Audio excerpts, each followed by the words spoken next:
You know, because you see all the stuff they got Right, now laying coming around. here, making money and creating an inconvenience for everybody else. Right, and they don't come back. This has been going on for maybe 2 years. Did you call 311 because I called 3-1. It don't make no difference. They don't do anything about it. Because so they I don't did care. call. Right. I did call down to the mayor's office, and they was able to get a stop work on this board here. Because they didn't have permits. So they come in these neighborhoods and they doing all this stuff. They don't have no permits. And they digging in the back, making water come into my basement. Oh my gosh, how do you know all that? And then they go up on my roof and put all their bottles and bricks from that house over here. So I had to get all this. their labor's not being regulated. Right. I had to get all that stuff off my roof. That cost me money. I got receipts for everything. All that stuff.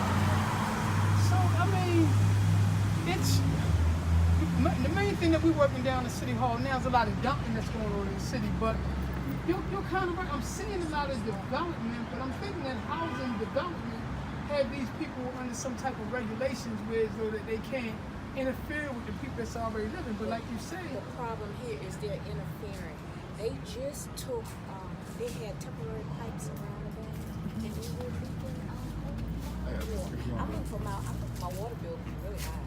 I haven't had a water bill in 2 months. They haven't sent me my water bill, but I'm looking for it to be really high. The mosquitoes started coming.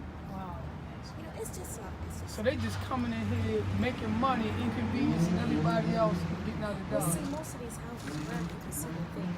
Right. I'm still here, and maybe a couple people down there. But mosquitoes, that water just breed a whole lot of mosquitoes on it. What it's called supply and demand because a lot of these homeowners they allow these houses to go unkept for a long period of time, so they could become dilapidated. So they could bring developers in and make those money making deals. But the thing is that you have people like yourself. But I think some of these people who own these houses, they don't even live in the state of Maryland. Right, exactly. And over a period of time, they allow them to go to ruin so that they can come in and work out deals with developers to redevelop and make money in the whole 9 yards. So it's called a supply and demand. In the process, they're trying to run me out of my house. Exactly. I've been in for 30 years. Exactly. But you held strong. And that's what they do to a lot of the people in these blocks. They let them go dilapidated, hoping that everybody's going to move out so they can buy the whole block. But you have people like yourself that stand firm. So now they're doing all the development and everything, and it's a big inconvenience to you because they're putting all kind of debris in your yard, and like you say, leaky pipes in the whole 9 yards. And the developers don't even have permits. They have to shut them down. These people here, I don't know what they're doing with these people next door to me, right here on the other side. But they haven't worked in there in months. Wow. The guy was working on the outside, the exterior, where that ladder was yesterday, where that sculpture. Right. He was working out there trying to do something with the bricks. But it's a big problem. It's a big problem down here. Now, like the man on the end down there, he comes in and look at his house, but he don't eat in there. Your city councilman, I think this is Robert Stokes area, District 12. I think you need to call your city councilman and let him know what's going on, because he's the one that's supposed to address these type of issues. In fact, the mayor... Well, he might do when they go to the neighborhood meeting, but I can't be at those meetings. I have other obligations. Right, but what I'm saying is that you can call him. You can call that office. You can Google, get his number, Robert Stokes, city councilman of the 12th district, and let him know that you're having these type of problems, because they're going on throughout Baltimore with all this development. The outside developers, they're coming in, a lot of them don't have any type of permits, not doing things within the regulations, making everything inconvenient for people like yourself.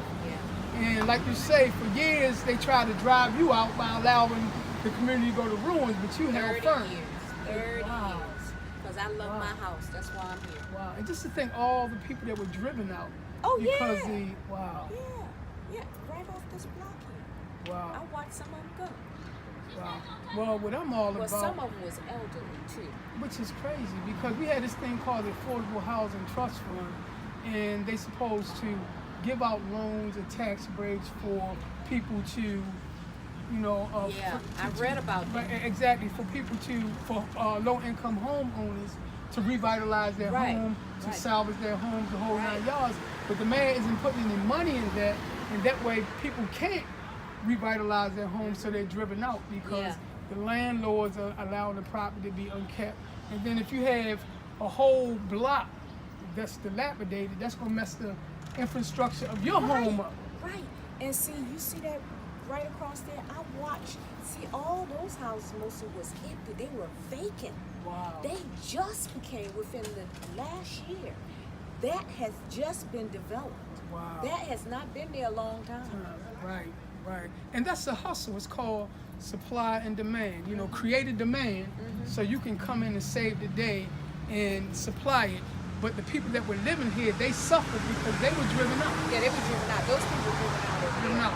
They were, as you can see, they still have two houses over there still boarded, and they tore that one completely down. There's nothing but land there where that black truck is. Right. There's nothing but land there. And this is what's happening all over Baltimore. It's called development and displacement. And every now and then we get a resident like yourself, lifelong residents, that said, I'm not going anywhere. And you're fighting and you're fighting and you're fighting, and you shouldn't have to go through all that. Spend your life what- doing that. Exactly. So yeah, reach out to your city councilman, the mayor's office, and let them know that these people operate without permits.